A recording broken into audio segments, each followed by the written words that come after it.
All right, so what we're building up to be able to do is some synthesis. And so here, the idea is to build complex molecules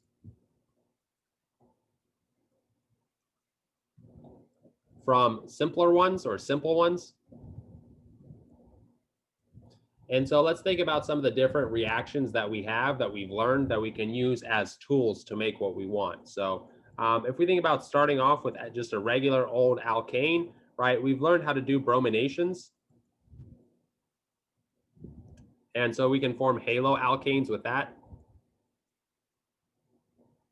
And then with these halo alkanes, we can do all kinds of reactions. We could do elimination reactions to form alkenes. Or we could do substitution reactions to form other functional groups.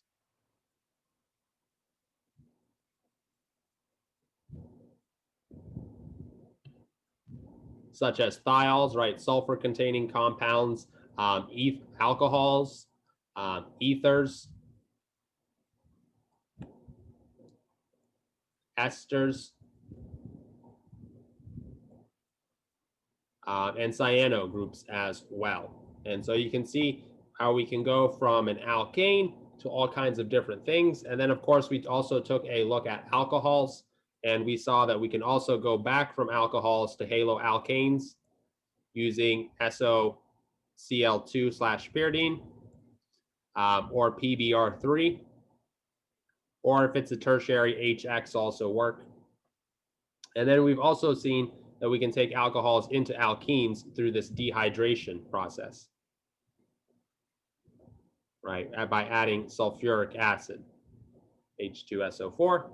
And so we've got all kinds of synthetic steps that we can use to go from simple molecules to more complex ones. And so the key with solving these problems is to think backwards.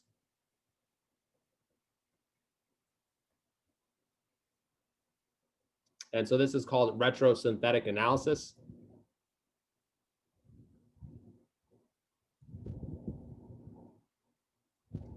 So for example, let's say that you have this target molecule, right? This is what you want to make in the end, right? You want to think about where can you break some of these bonds. And so you're thinking, oh, maybe I could form this carbon-oxygen bond, right? This is an ether, obviously. What you can do is draw this arrow, and this arrow right here is a retrosynthetic arrow. And so what that means is that this target can be made from whatever's on the right, right? So maybe you're thinking, okay, I can make an ether. What I need is a good leaving group and a good nucleophile. So maybe I could put a bromine here and then react that with an ethoxide, right? That way we undergo some SN2 reaction to form our final product. Let's do another example. Let's think about this right here. We've got our functional group, our alkene. And so we got to think about how can we make this alkene? Well, thinking about alkene, there's probably going to be some kind of elimination reaction because that's what forms alkenes. And then we can see that this alkene is very substituted. And so this would be the Zaitsev product. And so how would you make this target on the left from the stuff on the right? Well, maybe you could start off with some kind of bromide, add some kind of base and heat to push the E2 pathway through to get your final product. Or maybe you could take the E1 pathway as well.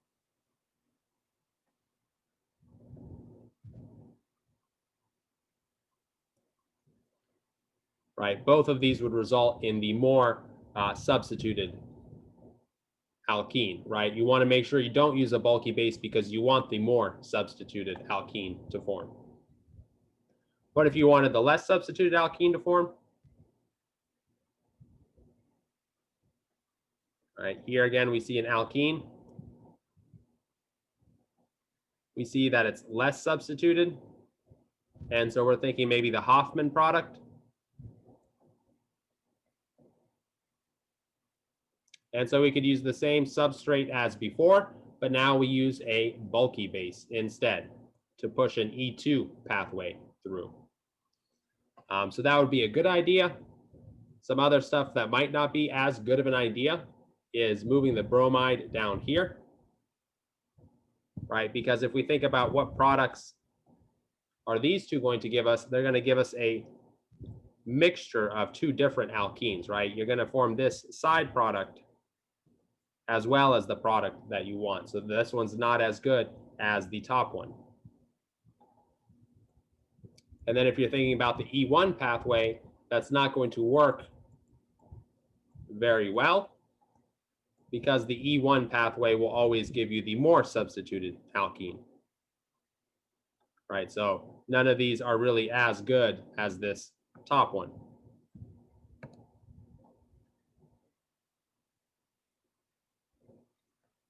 Some other examples.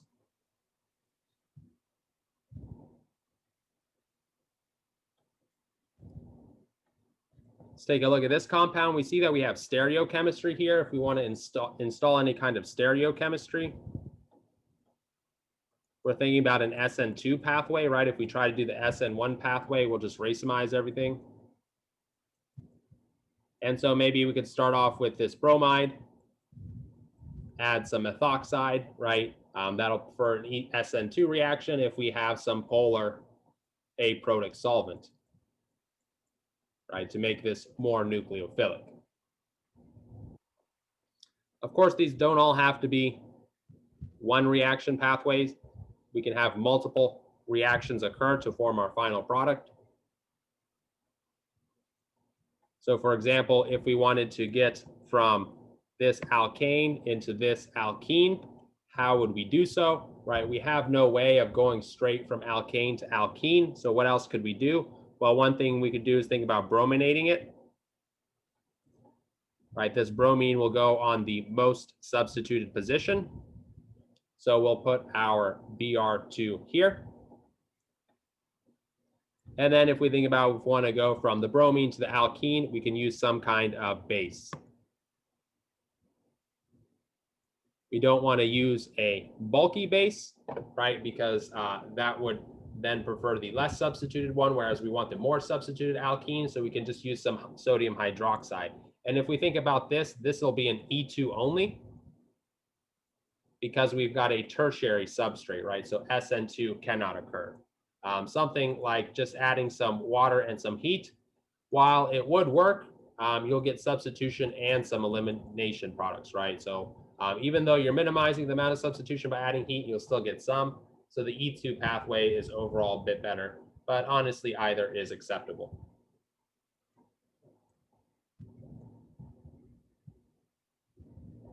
Another example, maybe how would we form this ether? Right, we could think about breaking it in one of two ways. We could break this bond right here, or we could break this bond right here. So let's take a look at what would happen if we broke either one of those. If we broke this green bond, we could think about some kind of nucleophilic attack. And overall, this would be pretty okay. You would still get some elimination product, but since this is primary, even though this is a bulky base, this tert-butoxide can also be a nucleophile, as we discussed earlier. So the SN2 reaction can happen. Whereas if we try to break this purple bond, this reaction would not work, right? Because our alkyl halide is now tertiary, and so we would get E2 only. And so that's not as good. And there's just some examples.